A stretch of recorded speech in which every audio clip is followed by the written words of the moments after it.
உலகத்தரம் வாய்ந்த மருத்துவம், இது அனைத்தும் இலவசம் என்று சொல்றோம். அன்பிற்கினிய உறவுகளே, நாங்க ஏன் விவசாய சின்னத்தை தேர்ந்தெடுத்திருக்கிறோம்? எங்களுடைய அண்ணன் சொந்தமன் சீமான் விவசாய சின்னத்தை போராடி பெற்றிருக்கிறார். என்ன விவசாயம் அழிஞ்சு போயிட்டு இருக்கு. நம்ம எல்லாம் விவசாயி. நானும் உங்கள் வீட்டு பிள்ளை, விவசாய வீட்டு பிள்ளைதான்.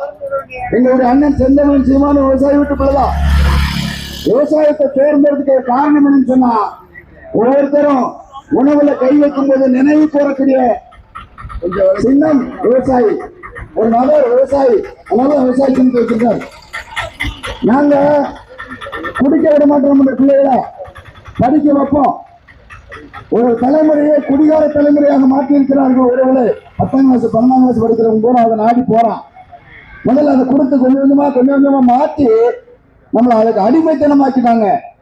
எனவேதான் நாம சொல்றோம், சுழன்றும் பின்னது உலகம் உழன்றும் உழவே தலை. மருத நிலத்தெல்லாம் வேளாண்மை தோன்றி இருக்கிறது.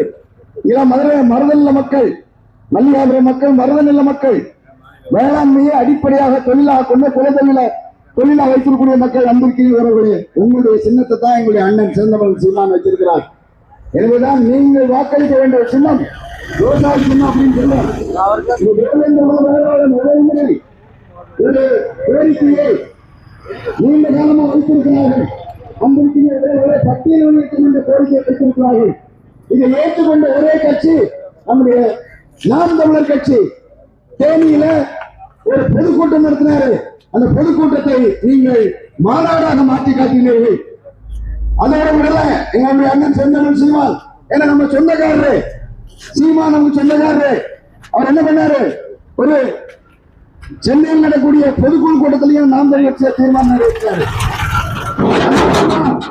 தன்னுடைய தேர்தல் வரைவறிக்கையில கொடுத்திருக்கிற அன்பிற்கினிய உறவுகளே, நாம் தமிழர் கட்சி மட்டும்தான் அவங்களுடைய வலிய வேதனையை போக்கும்.